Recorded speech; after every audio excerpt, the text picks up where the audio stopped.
You're listening to Masters Decoded podcast series. I'm your host and the chief decoder, Anis Merchant. Through this podcast, I bring in guests who are successful in a different walk of life to decode and map out their careers and journeys with the hope that we gain all our learnings. The world around us is changing exponentially, and how the impact of artificial intelligence, technology, and other socioeconomic factors have either influenced or enhanced my guests' careers. My next guest on today's episode has been touted as a grandfather of Martech industry, Scott Brinker. Scott currently serves as a VP platform ecosystem at HubSpot, where he's helping shape the company's platform strategy and lead business programs for its global technology partner ecosystem.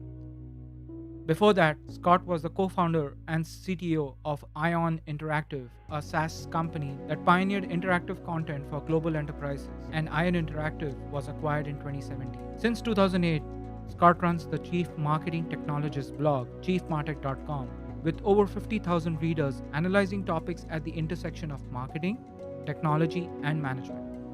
He's the brains behind the infamous marketing technology landscape, where he's mapping the marketing technology industry's growth from a few hundred vendors to 8,000.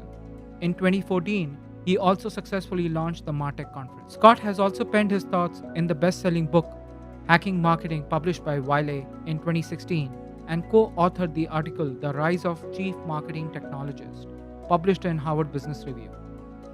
I'm a big fan of Scott, and my go-to content for Martech has always been chiefmartech.com. Hi, Scott.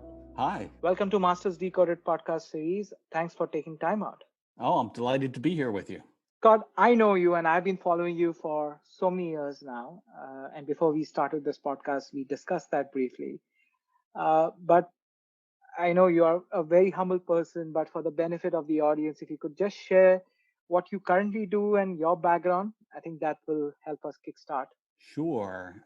So I wear two hats, really. I am the VP of Platform Ecosystem at HubSpot, a marketing and sales platform that I help them integrate better with all the other amazing marketing and sales and other SaaS software out there. And then the other hat is what really started as a hobby that's kind of gotten wildly out of control. Is I write the blog chiefmartech.com. I've been producing things like that crazy Martech landscape, helping with the Martech conference here in the States. So just, yeah, frankly, studying this evolution of how the worlds of marketing and technology have collided over the past 20 years and where they seem to be going for the next 20. Yeah, it's impressive. The chiefmartech.com, the platform is impressive. And congratulations on the new platform, which is Martech 5000. I'm a subscriber. I'll put up my hand Excellent. there. And I've been able to use that platform pretty effectively, at least from the time it's launched. So thank you for launching that. I know the hobby has turned passion, and passion has turned, as you said, out of control platform. But it is impressive to what you do there. But before HubSpot and before Chief Martech, you've had two successful companies. You were CEOs of two successful companies, if I look back on your LinkedIn profile. Am I right in saying that? Yeah, wow, it's a bit of a journey. Yeah. So a long time ago, I ended up like when I was actually a teenager, I started writing multiplayer games for bulletin board systems, which were kind of a Okay. precursor, to the web. And then eventually, I became CEO of a bulletin board system company that was doing really well until the web exploded and then it completely crushed bulletin board systems. That was a good lesson to learn. Yeah, and then for a while I was a co-founder, ran essentially a web development agency, and then that ended up turning into a SaaS company for marketers for landing pages and microsites, and eventually something Mhm. called interactive content. And then it was after that company finally got acquired that I joined HubSpot.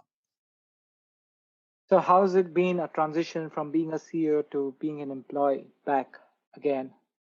Oh, it's been fascinating. It's actually probably, yeah, the first time I've been a employee, like 25 years or so. It's, I mean, all these things, it's very much about the context of the Hmm. people you're working with and the mission you're working on. And the folks at HubSpot, I mean, they're just an amazing crew. Yeah, I've just been thrilled with the opportunity to contribute my piece to their mission. So yeah, it's been fascinating. It's a very different, kind of thing to be doing your piece within that larger context than being the CEO of your own venture. But man, I've just been learning a ton from it and loving it. Okay. Does the CEO had come back often on during your day-to-day job as you look through this career? So I think one of the things that the digital world seems to reward is people with a bias for action.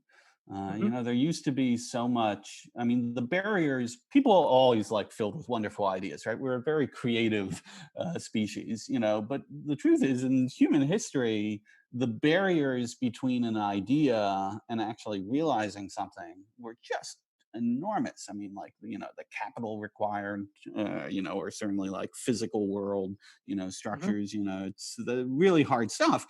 But in this digital world with software, the the barriers to people taking an idea and just applying a bias to action, to getting something done, to like, building something, to trying something, are just like orders of magnitude lower. And so I think, yeah, whether you're a CEO or you're an employee or you're a consultant or you're a freelancer or you're a hobbyist or whatever, I mean, the ability to say, oh, well, listen, I've got an idea. Let's just start doing something here. Let's start trying Hmm. something. I think that perspective, um, yeah, the world seems to reward people who have sort of embraced, that opportunity that we have in front of us. So did that motivate you to put together the Chief Martech blog way back in 2011?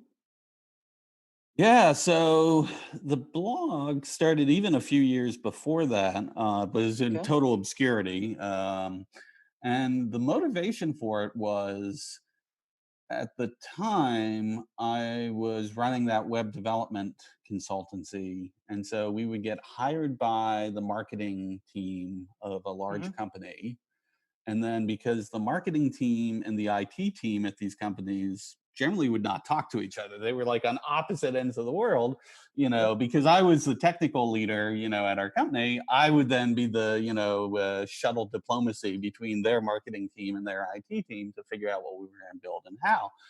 And it was fascinating for me, like going back and forth between those two departments, because on one hand, I mean, they were clearly very different worlds. So it wasn't that was a relationship of animosity. It was a relationship of, they just didn't understand each other at all. They were Yep. living on, different incentives and, like different, language, and concepts.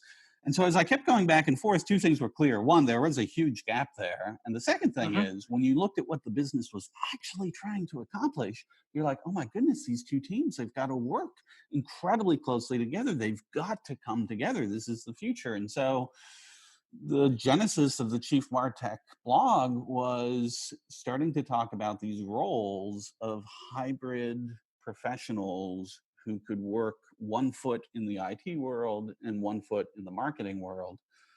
And that, again, in like 2008 or something, was like just considered a crazy concept, or maybe Yep. crazy is the wrong word. There just weren't enough people doing that. That people were like, I don't know anyone who does that. That doesn't make sense to me. Yeah. Yeah, but then like 5 years later, there's a ton of people who do that, and that's like, yeah, this whole marketing technologist community and profession has just frankly emerged out of nothing into, yeah, a really thriving element of the modern, marketing industry.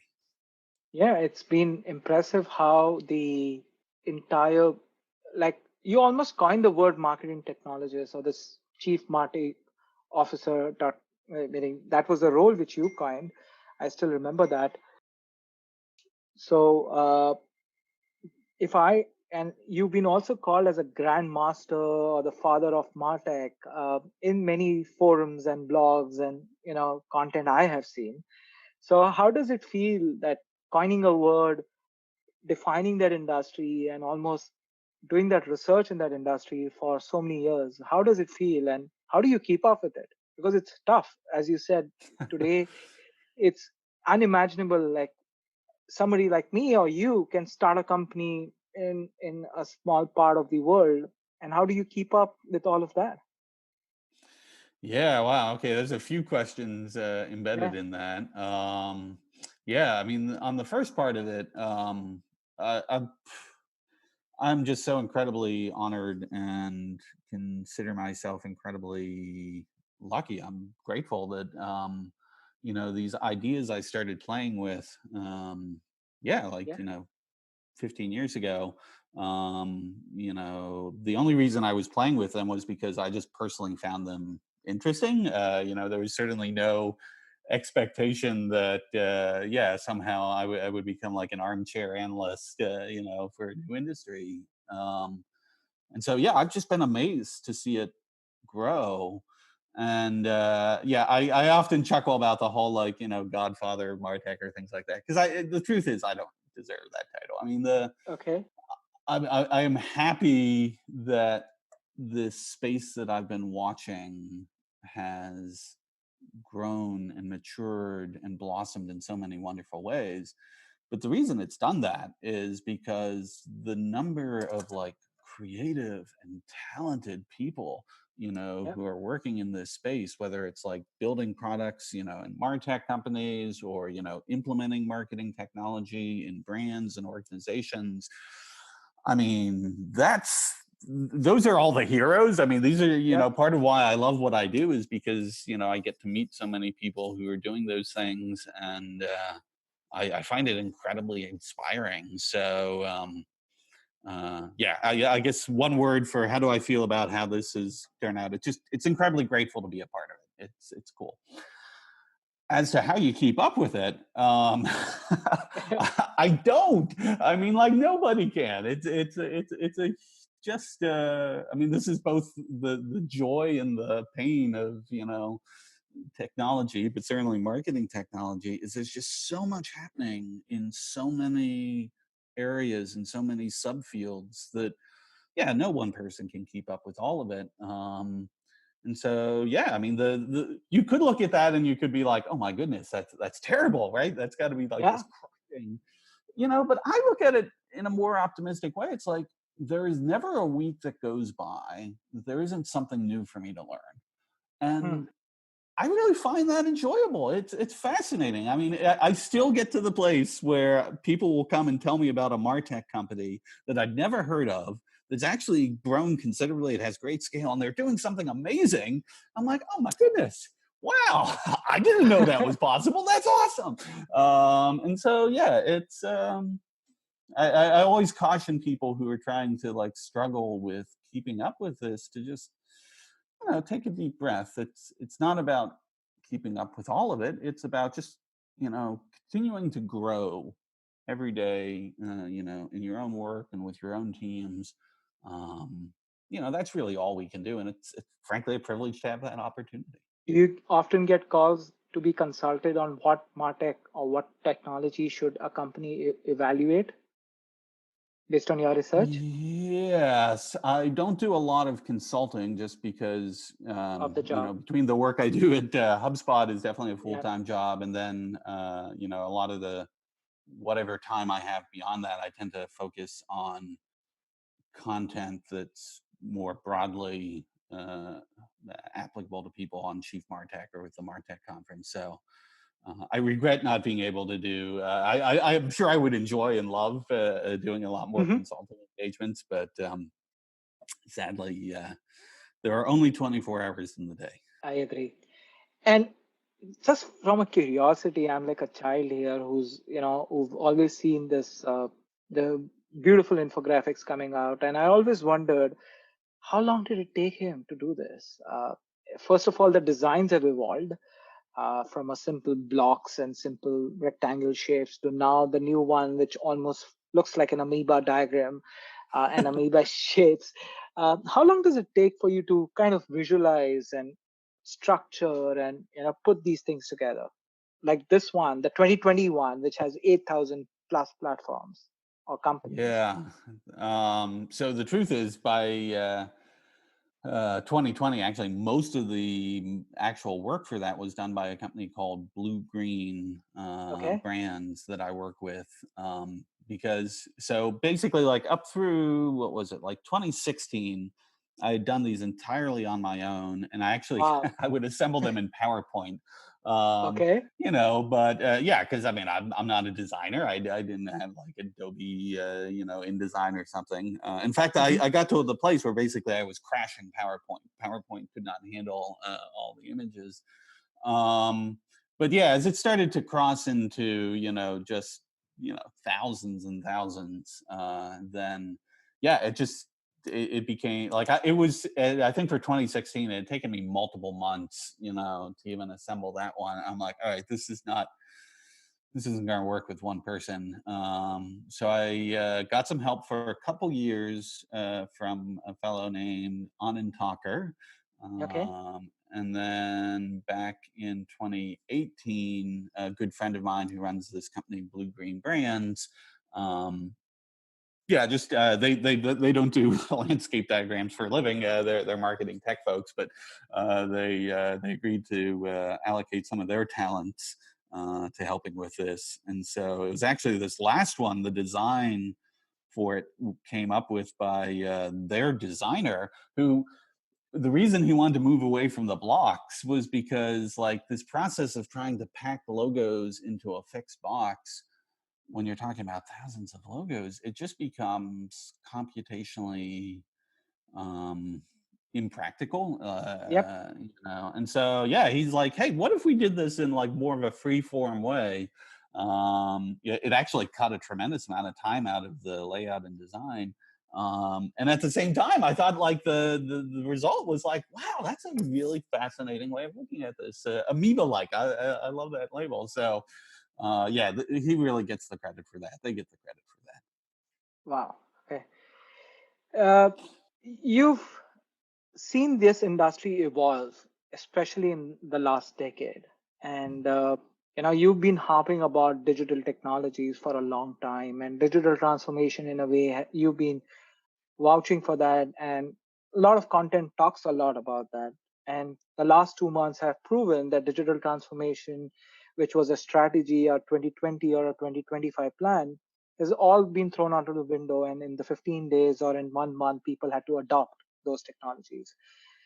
What's been your perspective when you've seen the last decade and the last 2 months? How have you seen, companies reacting, or in general, your perspective about this entire scenario? Yeah, I mean, we're in kind of weird times right now. So, Yep. and and one of the things that makes it so weird is things have changed so quickly and so suddenly that, I mean, it's kind of hard to believe that, it's only really been a couple months, that Yep. the world has, been in this, crisis. Exactly. Yep. And as a result, it's kind of hard to even extrapolate, like, okay, what's happening now? Like, what's really happening, and what is going to be the new level set, coming out of this? And for that matter, when exactly are we going to come out of this? Still very much an open question for, Hmm. pretty much everyone. But I think if we accept the fact that it's still very hard to get very accurate pattern detection right now. I think the way in which you've seen businesses that were able to adapt to engaging with their customers and employees through digital channels clearly having a better um, are in a better situation to deal with this crisis right now than those who, yeah, if you couldn't have your people physically in an office, or if you had to, physically be relying on interactions with customers, at stores or real world places of business. Yeah, it's been incredibly stark, the difference Yep. between how those two different categories of companies seem to be weathering this. And so I think that's clearly going to be a strong motivator for pretty much all businesses that in any way can think of how they become more digital. And it's not that the physical stuff or the real world stuff is going to go away. It's going to come back. I'm sure it's going to come back with a vengeance. I'm sure people are going to be Yep. very happy to interact with each other, at scale again. Yes. But I think when it comes back, it will probably the actual operations of companies supporting that as much as possible. They're going to try and accelerate quote unquote digital transformation. So I think I hate to frame, like silver linings and things that are clearly such a, I mean, just from a Unprecedented. humanitarian perspective, just to create, Yes. I mean, an incredible disaster. But I think if there's a silver lining, hopefully for society and, business and all that, it's that, we're going to learn a lot from this experience, and we're going to collectively try to be better prepared and more adaptable for what we have been reminded is, an uncertain world. And so I'm hopeful we will be more resilient on the other side of this. And because of these unprecedented times, I did see that you yourself, the famous conference which you ran for so many years, went digital. Uh, so, how did the book Hacking Marketing apply to this conference? Because you had to completely pivot into a different dimension running this conference, which you. Yeah. Well, again, I can't take credit for that. So the company Okay. Third Door Media that produces the Martech conference, it was largely their team that put the infrastructure in place and adapted to. I mean, it wasn't quite the Martech conference the way we normally do it. It was a couple keynotes, and then frankly mostly a series of sponsored presentations, because all of the sponsors who had planned to exhibit at Martech Mm-hmm. in San Jose, they were in pretty dire straits. And so we decided to do this event in a way that would at least help them connect with some portion of their potential audience. So yeah, I mean, I thought the Third Door Media team did a remarkable job in adapting literally in just a matter of weeks. And I feel like they did it, with the right intention, right? Like they didn't, they weren't charging, sponsors, for this switch. It was more like, okay, well, how do we help sponsors, so Yep. that, so yeah, I think, I mean, again, in all things, like adaptability has become much, like when we think about the traditional force of business, of like what makes businesses powerful, it's almost always been scale, right? The more Mm-hmm. scale you have, the more power you have. And while that's still true, there's definitely a dimension where scale matters. um we're now coming to the realization that adaptability is actually a really incredible source of power as well too. Yep. And a business that has less scale but greater adaptability, when the moments of change happen, they can really outperform their much larger competitors. And you've been, uh, you know, as I said, given the term the godfather of Martech, and you spoke about adaptability. And before coronavirus situation and the current crisis which we all have at hand, you've seen how marketeers have behaved and evolved also. And you're seeing that in this transient stage which we are in. I call this as a transient phase, which will probably change the way we think or change the way we do things. What do you recommend? Adaptability is one, but for somebody who's looking to develop their career in marketing or thinking about moving into marketing, what would you predict or you think skills of the past and skills of today would help in the skills in the future? Yeah, it's a great question. So I think for pretty much like 50 or 100 years of marketing, right? It was, let me not go back too far. Like, all right, so, like pretty much from the 1960s, that sort of advertising revolution, there Yep. was like 50 years where it was basically a combination of creative talent and human insight was what drove the marketing profession, and Hmm. so the more you could bring those two, skills, talents to bear, generally the more successful you were. And then what happened with the whole Martech revolution was there was this whole other set of skills that generally had not been very well developed, in the marketing profession around, you know, um, programmatic thinking, Hmm. software architecture, analytics, um, algorithmic thinking, all that sort of stuff. And that was, we've now seen, particularly in this past decade, just an incredible flourishing, of people with those skills in the marketing world. You could look ahead and say, listen, and by the way, just because those skills flourish didn't mean that, the talent for Didn't go away. creativity or, the, insights of human behavior and psychology, were any less relevant. They're as relevant as ever. It's just you now had both the creative side and the technology side. And so I think moving forward, you could look as a someone growing in their career, you could specialize on either one of those. You could, Okay. still, there's tremendous opportunity for people, who bring, are amazing writers, amazing designers, come up with, these creative campaigns. There's clearly plenty of opportunities for people on the technology side.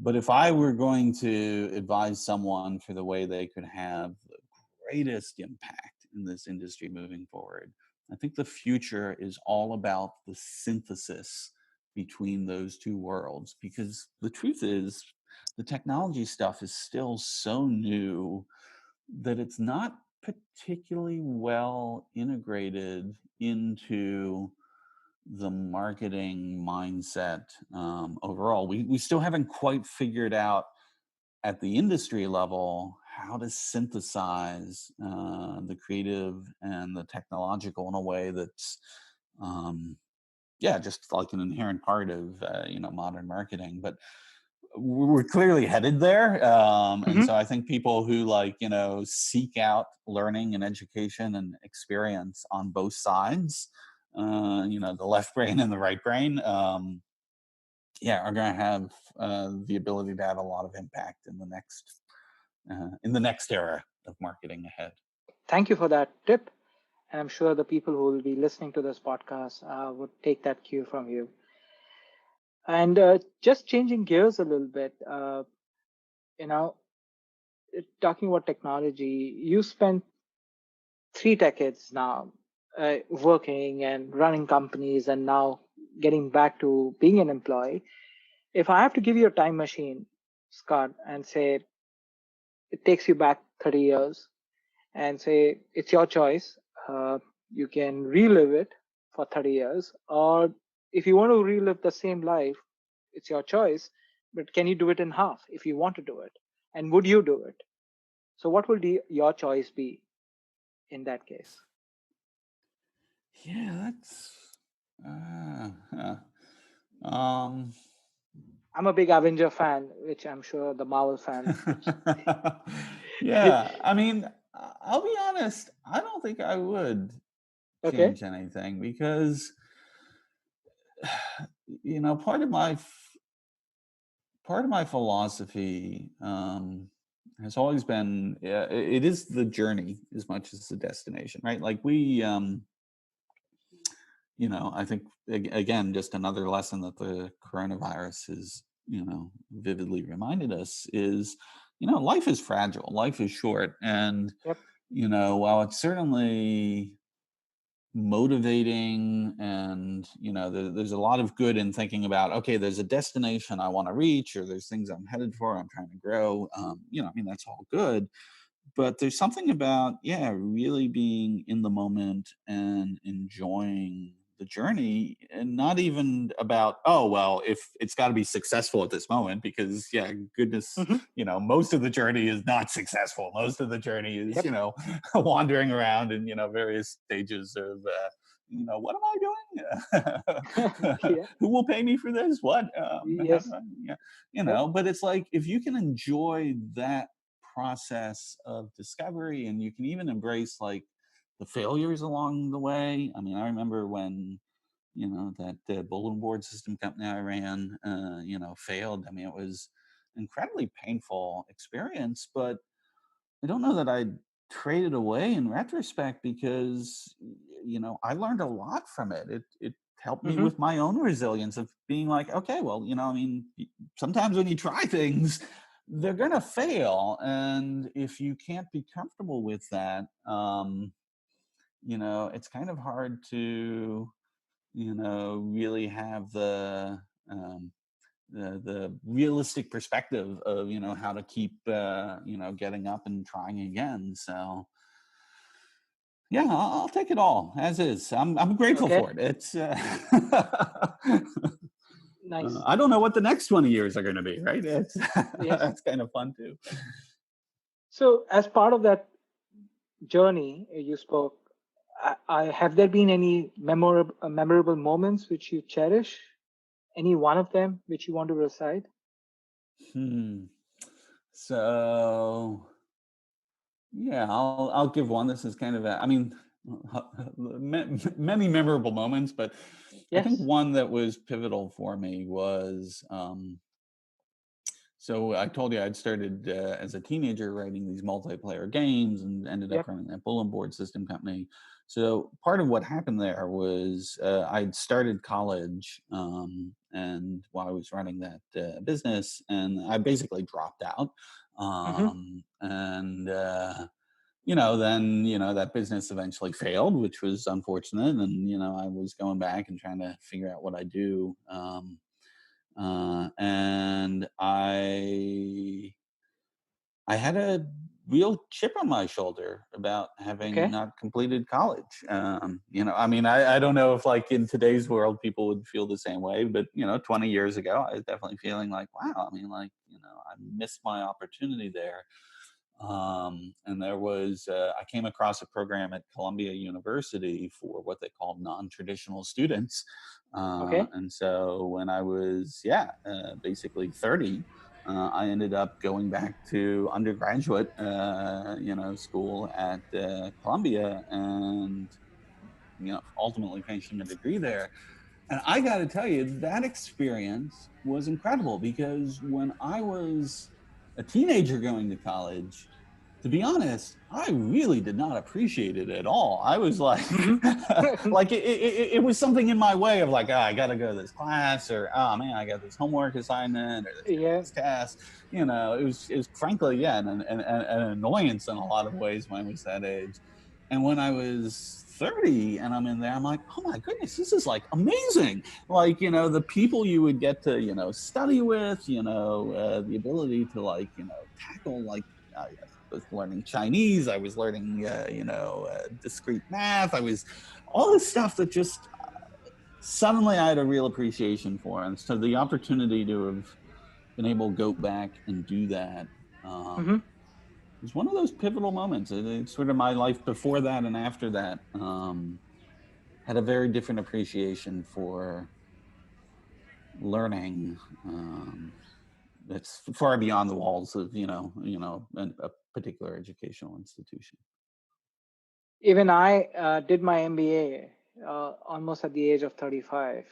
Uh, and I was the oldest in the class, which was a little different for me because I went back to studies after 20 years, and it was not 20 years, in fact, after 15 years. It was a little different for me to go back and be in a classroom, and everybody was looking at me almost like saying who the uncle is who's come to the class.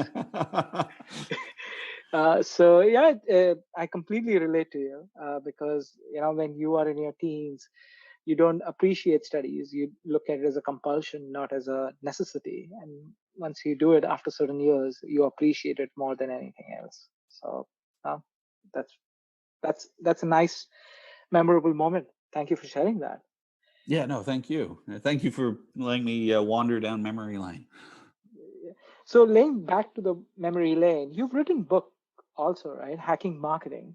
How was that experience? And do you apply some of those principles today, or do you recommend some of those principles on hacking marketing? Yeah, I mean, so hacking marketing at its essence was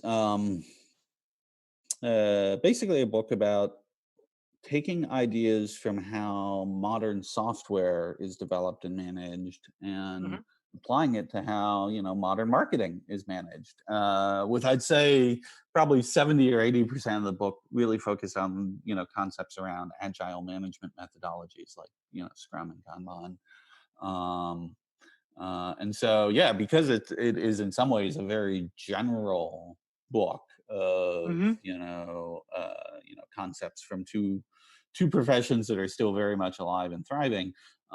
Yeah, I certainly think of those concepts of the work I do today, and I hope it's relevant for others. Um, as far as the process of writing the book, I will say it was way more work than I expected. So my logic was, I've been writing the blog for years, and I'm like, I mean, if you follow my blog, I tend to Yes, I do. write a fair amount of long blog pieces. So I'm like, okay, well, a typical book is like 60,000 words. Hmm. I write about 2,000 words a week, on the blog. So yeah, let me just extrapolate this, and yeah, 30 weeks should be done. No problem. Um, which totally underestimated it because, at least the way I was approaching writing the book is, blog posts. One of the reasons I love them is they're so finite, right? Like you have an idea, Hmm. you write it, it's done, it's published, and you don't, like, when you go and write the next blog post, it's not like you have to, like, okay, well, what was the narrative arc that I have to pick up and continue? But with a book, Yep. for every one of those 2,000 word chunks, yeah, unless if you want to just be like completely disconnected from each other, it's like you're trying to like build it into this much larger um narrative. And I mean, I enjoyed it. It was great fun, but it was like an order of Yep. magnitude more work than I'd estimated. And so, um, I have a lot more respect for people who write books at this point. It's like, as with that Martech landscape, if I'd known how much work it was going to be when I started, I'm not Hmm. sure I would have started. I might have been like, oh, wow, that's kind of daunting. Yes, meaning I've had a small experience where I was invited twice to write a chapter. I thought, yeah, 3,000 words, not big thing. But those 3,000 words took three 3 months of my writing skills. It did test my writing skills for sure. So talking about the blog, have you had any backlash about something which you've written? Oh, constantly, yeah. Okay. Probably that Martech landscape is the most popular one for people to rail against because, well, I mean, for a variety of reasons. First of all, people there's the message and the messenger. Mm-hmm. So here I am as a messenger of like, hey, marketing technology is a highly fragmented and complex environment, and a lot of people didn't want to hear that message, and so no, I just want it to be simple. I just want to like buy one, suite of software and it just does everything for me. Stop that. It's kind of funny. I had this one person who was a practice like mindfulness and marketing, which I actually am a big fan of. But it's this very like calm, like think through your priorities, and so. Oh my goodness, she like ripped into me. Wow. She's like, just stop publishing these things, I'm Okay. like, okay, I understand there, I appreciate where you're coming from, but it's not me. I mean, even if I stop publishing this, it's still the actual world that's out there. So that's one thing. And then I think the other thing related to it is, of course, I won't say that I've been predicting the growth that has happened, because I haven't. Hmm. I think rather I've been a little bit more empirical, just saying, okay, well, this is growing year over Hmm. year, and here are reasons why. And there's a whole camp of people who believe very strongly that it's this whole market's going to dramatically consolidate down to a very small number of vendors. And who knows? They may be right. I mean, there's definitely logic that could support that thesis. But I think there's also a lot of logic that says, well, it may not. Yep. We're in a very different world with the way cloud computing works now than we were back 20 years ago with on-premise CRM and things like that. And so I would say the skirmishes around consolidation have been a constant source of backlash. And truthfully, I enjoy it. It's like Yeah. nobody knows exactly, where the world is headed, and it's fun to debate different theses and try and assemble the evidence and the arguments for, hey, here's why it could go this way, and here's why it could go some way completely different.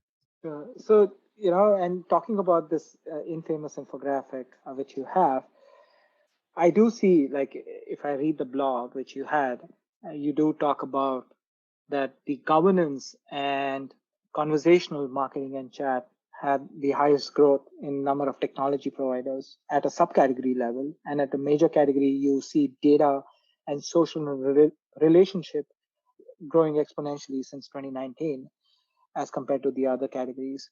Do you find any categories the growth, you think about why is it still growing so much, or something which is fascinating what you see within that entire chart per your Yeah, perspective? this is where things get complicated because what the Martech landscape does not do is it does not represent the scale of the Yeah. companies on it. Yeah, that's a very common criticism of it, and they're absolutely right. I just, yeah, I've tried visually, and it is beyond my skills to figure out how to visualize that in a way that works. So yeah, let's just treat it as what it is, which is a Yep. sense of the total number, not the relative scale. And I think what's really interesting is when you dig into those individual categories, pretty much every single one of them is like a long tail, where there frankly are a small number of leaders in that category who tend to have significant scale and really have consolidated. And so at some level, you would naturally expect then that whole category to just collapse, right? This is the Yep. logic people use for saying the whole field is going to collapse. But here's where things get interesting is one of the ways in which those companies tend to achieve scale is they are opening up their APIs and they're moving from product to platform in a way that enables then other businesses to innovate on top of that foundation. And so what you end up starting to see are these companies thriving around a category that they're not actually competing with each other. They're starting to complement each other. um and then of course there's always, everyone with a startup has the grand dream of how do they take over their whole market, and Yep. sometimes some of them do, right? This is, Yep. it's a very the CEO of HubSpot, has said on a number of occasions that capitalism is very efficient, right? Like, if you're Mhm. not, innovating or, doing your best for the customer, that just capitalism is going to have other businesses that, find a way to go after it. And so, part of what you see is in, some of these businesses, they when they hit that certain scale. So right, there's two things. One thing is when they hit scale, they tend to open up and encourage innovators on top of them. So that creates net new products. The other one that's always a little bit dangerous is sometimes when companies hit that scale, they start to become complacent. Mhm. They're just a very different entity than they were when they were a scrappy startup. And the moment they become complacent, there's just so much opportunity from this lack of barriers to software creation now that yeah, innovators come in and start attacking them. So like a concrete example would be like the CMS category, which in many ways you would have expected to have been like a completely consolidated space by now. But over the past several years, there's been this explosion of new New CMS. innovations. Like Yep. Like certainly all the headless CMS stuff. You've now got, all these, solutions like Netlify. A little plug that HubSpot, just Yep. entered, the market with it. It's like there's actually a lot of opportunity still for, creative innovation in that space, and it's the oldest category on the landscape. So um, Impressive. Yeah. yeah, it always amazes me how much innovation there is happening across the whole space. There's more to dabble in the entire landscape, and I'm sure we can do a mini series on that actually, if given an opportunity. But going back to your career, Scott, are there decisions which you think you shouldn't have taken? Either it's your first job, in the gaming side, which I'm sure gave you a lot of learning, as you've said already, or selling Yeah, a company. I think. Um,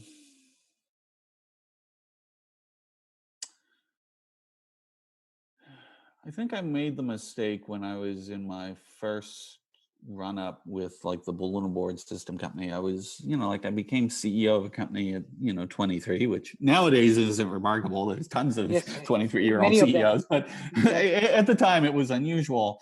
And I'd never really failed at anything before. Everything had been sort of like, you're trying something and it grew, and you try something else and it grew even more. And then, wow, isn't life wonderful? And I think when I was in that process, I was very naive. And I think one of the things that in my naivety I did not appreciate was the human dimension of it as much. Hmm. I did not have enough appreciation, for the dynamics of taking care of your team as a fast growing startup.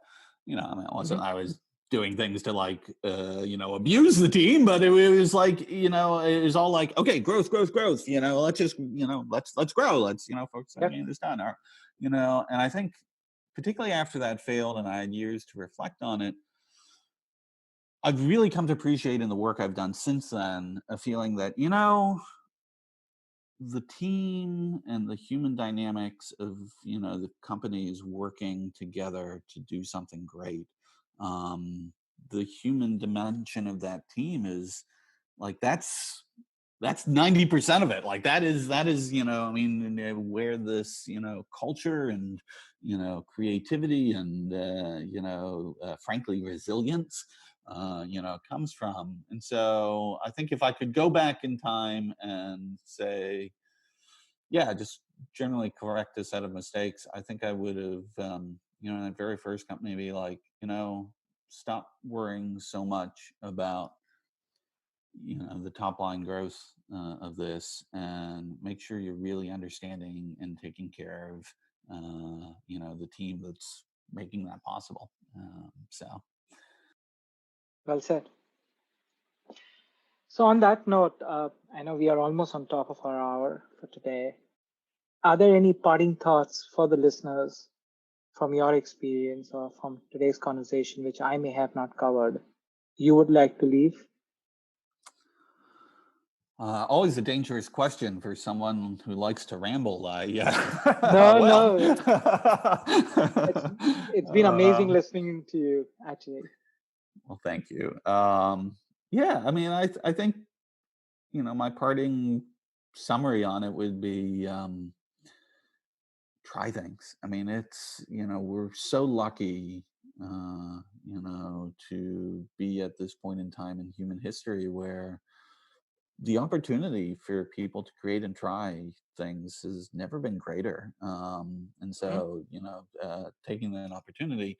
But I think the second thing is also in parallel with that, just be okay with, the failures of these along the way too. It's like, part of trying things is, a bunch of them don't necessarily work out, and you got to Yep. be cool with that. I think, what was it, the guy, there was a Nobel Prize winning chemist, Linus, blanking on his last name, but basically he was asked in an interview, like, you've had all these like amazing breakthrough ideas, what's your secret? Uh, and he was like, Mhm. well, the secret of having, a lot of great ideas is to have like a million times more just ideas, most of which are Yep. terrible and bad, but it's like the willingness to just keep trying and experimenting is, simply by the odds, eventually you're going to Yeah. stumble upon something. So, He was Linus Carl Pauling. if I'm not yes, Linus Pauling. Yes. Thank you for that note, and thank you for that parting thought, Scott. Again, before we started, I did mention a big fan. Keep doing the Chief Martech. People like us are big fans and constantly look at it and do take some decisions based on that. So I think it is helpful. It is very helpful and I can speak for many people whom I interact with, CMOs or Martech professionals who look up to that ecosystem very effectively and make their decisions based on that. So please keep doing that. Don't ever stop it. I think I will be the first person who would be heartbroken. So well, thank you. You're very kind. Thank you. Thanks a lot for taking time out. It was a very enriching conversation. Sounds good. Have a great day. You too. Bye-bye. Thank you for listening in. And we close yet another episode of Masters Decoded.